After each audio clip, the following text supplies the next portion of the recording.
A very good morning, children. Children, this is your English period, so I would request everyone to kindly take out your English grammar books and open chapter 21, that is interjections. Children, we have completed prepositions and conjunctions in the last session. So today we are going to start with the new chapter, that is interjections. Alright, so let's get started. So children, I think you have heard this word interjections for the very first time, right? You haven't learned about this topic in the earlier classes, that is in class 1 and class 2. So before proceeding with this topic, what are interjections?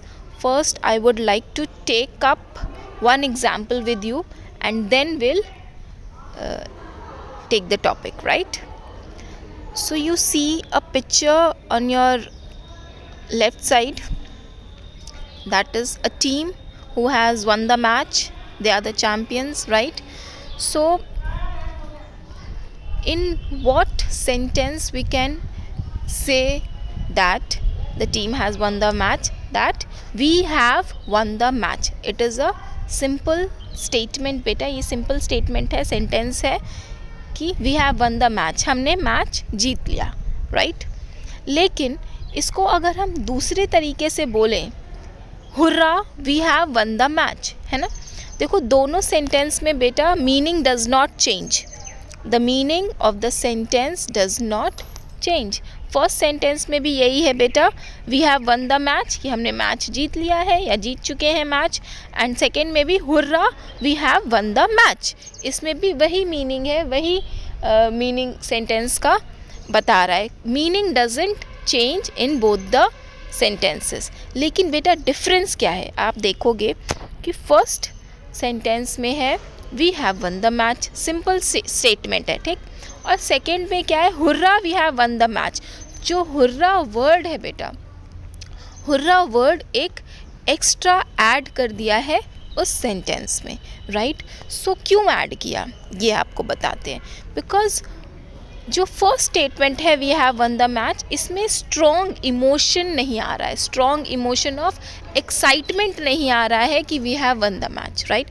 और second statement में hurrah we have won the match, hurrah लगाने से क्या है बेटा, एक strong feeling of excitement आ रहा है.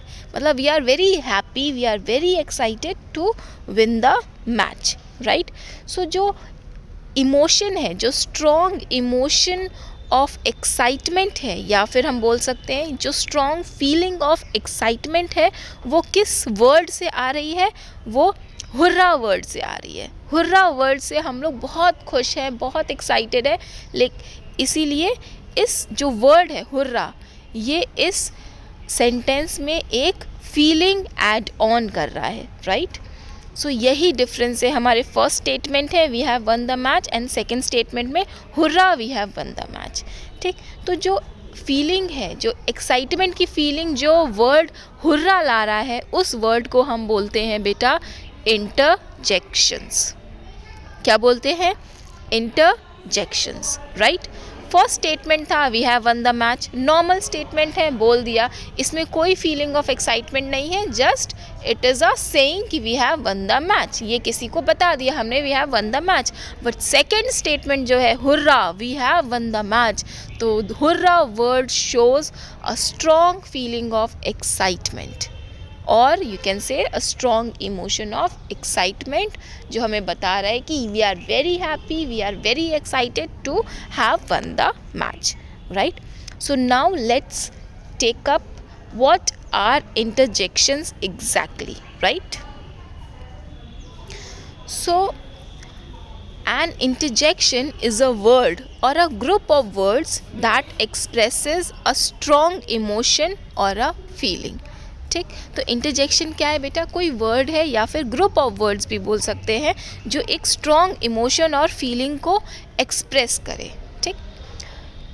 It doesn't relate grammatically to the other parts of the sentence, यानी जो भी सेंटेंस है इससे ग्रामेटिकली कोई रिलेशन नहीं है. अगर हम हुर्रा हटा देंगे, जैसे ये सेंटेंस था बेटा, अगर हम हुर्रा हटा देंगे तो भी सेंटेंस की मीनिंग सेम ही रहेगी, कोई डिफरेंस नहीं है, राइट. पहले वाले सेंटेंस की भी मीनिंग और दूसरे वाले सेंटेंस की मीनिंग, दोनों की मीनिंग बेटा सेम है. The meaning doesn't change. और हुर्रा लगाने से कोई हमारा ग्रामेटिकली एरर या grammatically change in the meaning of the sentence नहीं हो रहा है, right. Both the sentences we have won the match and hurrah we have won the match. Both the sentences have the same meaning. So इसी का मतलब है बेटा कि it does not relate grammatically to the other parts of the sentence. ठीक. It is usually placed at the beginning of the sentence. जब आप ये एग्जाम्पल लेंगे तो आप देखेंगे हुर्रा है ना, तो ये सेंटेंस के बिगनिंग में लगा दिया है ना. We have won the match के बिगनिंग में ही हुर्रा लगाया है. The exclamation mark is the most commonly used punctuation mark for interjection. तो अब देखिए हुर्रा के बाद हमने एक एक्सक्लेमेटरी मार्क लगा दिया है, ठीक है, एक एक्सक्लेमेशन मार्क लगा दिया है, so as to make the word interjection away from the main sentence. यानी कि थोड़ा हमें डिफरेंस शो करना है मेन सेंटेंस में और इंटरजेक्शन में. ठीक. तो हमने हुर्रा लिखा, उसके बाद एक्सक्लेमेटरी मार्क लगा दिया है, right. So let's children take up more examples on the same topic, interjection. Hey, how are you doing? So beta hey is an interjection, right. hey के बाद हमने exclamatory mark लगा दिया है. ठीक. अब ये बेटा आप पिक्चर देखोगे तो देखोगे कि two friends हैं, two friends are meeting and as a symbol of greeting, जब greet करते हैं हम, है ना, ऐसे hello, hey, hello, how are you doing, है ना, hey how are you doing. तो ये सारे वर्ड्स जो हैं बेटा, hey, hello, these are all words of greeting, right.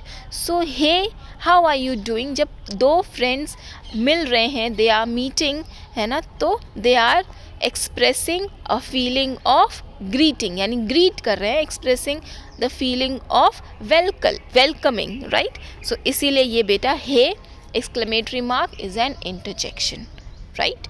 और इंटरजेक्शन में आप देखेंगे कि हमेशा सेंटेंस के बिगिनिंग में रहता है following with the exclamatory mark. Alright. So let's take up the second example. Wow, this dress is so pretty, right. So अगर हम नॉर्मली सेंटेंस को बोलते कि this dress is so pretty, right, wow नहीं लगाते बेटा, this dress is so pretty simply बोलते, तो वो जो हमारी फीलिंग ऑफ, जो हमें फीलिंग आ रही है कि ये ड्रेस बहुत ब्यूटीफुल है, ये बहुत प्रिटी है, तो वो फीलिंग नहीं आ पाती, है ना. वाव लगने से बेटा, वाव के इंक्लूड होने से इस सेंटेंस में वो जो फीलिंग है, स्ट्रॉन्ग इमोशन ऑफ प्रिटी, है ना, वो आता है. ठीक. दैट इज़ वाई हम सेंटेंस के बिगनिंग में इंटरजेक्शंस लगाते हैं, so as to express our feeling कि wow this dress is so pretty. हम नॉर्मली भी बोल सकते हैं बेटा this dress is so pretty, तो वो लेकिन वो फीलिंग नहीं आ रही है, feeling emotion of seeing a dress and हमारी आइज़ में एकदम चमक आ जाती है ना कि wow this is so beautiful, है ना, यही बोलते हैं ना बेटा. So wow is a feeling, wow is an inclusion of this word interjection in the sentence this dress is so pretty, right. Moving to the third example. Alas, I have cut my finger. बेटा alas का मतलब होता है sadly, है ना, sadly दुख करके बोल रहे हैं. आलास I have cut my finger, तो फिंगर कट हो गई है ना, तो आप दुखी हो, राइट, तो वो दुख वाली फीलिंग है ना. तो आलास, आलास मीन्स सैड, राइट.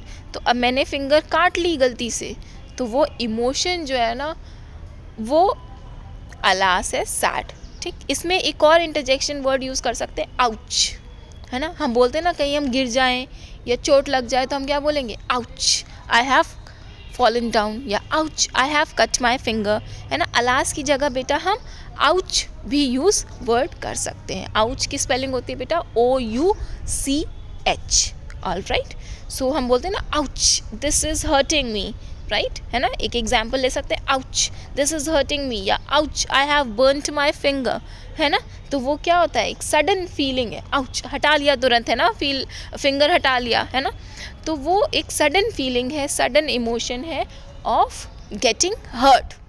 ठीक, तो गेटिंग हर्ट जब भी ऐसे कुछ आएगा कि आपको दुख है, अगर दुख है तो अलास, और हर्ट हुआ है तो आउच. राइट, ये आप ध्यान रखिएगा. जब भी कोई सेंटेंस हो आप रीड करें, और उस सेंटेंस को रीड करने के बाद आपको लगे कि आपको चोट पहुंची है या हर्ट हुआ है, या you have burnt your hand, या you have burnt your dress, तो आउच. ठीक, और जब दुख हो, जैसे alas, I have lost my grandfather, और I have lost my grandmother, तो वो अब दुख हो, दुखी हो तो अलास यूज़ करेंगे. ठीक, और आपको हर्ट हो या चोट लगे कहीं, है ना, तो हम यूज़ करेंगे आउच. ऑल राइट, ये आप ध्यान रखिएगा. You will get these exercises in your grammar books. All right, moving to the last example. Oh god what have you done. Right, for example, in your house a small baby is there, he's playing with colors or paints, है ना. और अचानक से suddenly mother enters into the room and she sees, oh God, oh my goodness, what have you done to your face, है ना. ऐसे ही तो feeling आएगी ना, है ना. oh God, सरप्राइज वाली फीलिंग, शॉक्ड वाली फीलिंग्स, है ना, शॉक्ड हो जाएंगी, अरे बाप रे ये क्या कर दिया बच्चे ने, है ना. तो that is oh god what have you done. तो वो ओ गॉड क्या फीलिंग एक्सप्रेस कर रहा है बेटा, this interjection oh god is expressing a feeling of shock, है ना, सडन शॉक. अचानक से कुछ देख लिया, है ना, जो गड़बड़ हो गया है, जो खराब हो गई ये चीज़ें, तो हम क्या बोलेंगे, oh God. Right, so children, I hope you understood this topic interjection, and in case you have any query beta, you may WhatsApp me on the group. Right, so I'm going to send you the exercises. Right, you have to complete it in your English grammar book, and till then, thank you so much children, and have a nice day.